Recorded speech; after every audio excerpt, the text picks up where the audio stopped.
Welcome to the Running Network Show. Join us each time as we explore the people, the places, and the events that shape our great sport. We're at the conclusion of the Hillsdale Gina Relays with the assistant coach here, Sarah Hinckley.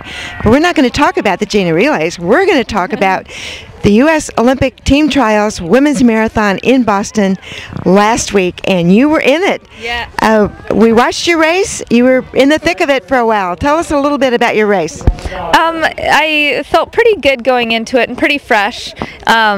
Even up through mile 18, I was feeling good, running within myself, relaxed, and I cramped up really. This is something I never even really deal with in training, but I cramped up really bad under my ribs, and it was so bad that I ended up stopping and trying to catch my breath, and when I stopped, my hamstrings seized up, and from there it was a shuffling. It was pretty tough, so I didn't get all I wanted out of it, but it was an amazing experience just to be on the line with a lot of those women, and it gave me chills during the national anthem, and I just feel so blessed that I made it that far, and it makes me hungry for 4 more years. I know I have a lot left in me, and I've still got to figure this marathon out. I've got to figure all the little stuff out, the drinking and the eating, and just the little stuff. So because I know I have it in me. I felt like I was in anywhere from 240 to 244 pace or shape, and it didn't go that way, but I'll be doing another one in the fall, I'm sure. So. Good. I'm glad to hear that. I'm glad to hear you're not giving up, because the marathon is like that. You never know who's going to have some kind of a difficulty at the end. In fact, 4 years ago, Dina Castor had trouble with not eating enough or not drinking enough, and she blew up. So she was second, but that was her idea of blowing up. Yeah, right. Running 2:35 is her idea of blowing up. Tell us a little bit about the experience. Did you notice the crowds?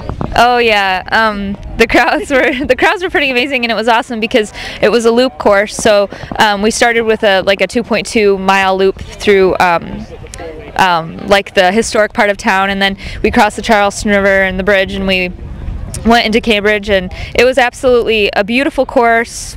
Not even hilly, I can't even say slightly rolling. It was just a very flat course, and the crowds were amazing. I mean, there were people just everywhere on the course, and I had some support out there. My parents went out there, and Michael Nicola, who coaches here at the college, and his friend Scott lives in New York now, so they came. So I had a lot of support there. It was great. Julie Budd ran the Boston Marathon. She's from Hillsdale, and she was there cheering me on along with her kids and husband, so it was wonderful. It was a great experience in that way, yeah. Well, there's a group of Michigan people, probably people you didn't even know, but they knew you were from Michigan, so you were getting some support from people you probably didn't even know were there for you. Yes, yeah. I mean, there were so many Michigan women that qualified, which was cool, and there were people saying my name and cheering me on, and I don't know who they were, which is so cool, It's exciting, yeah.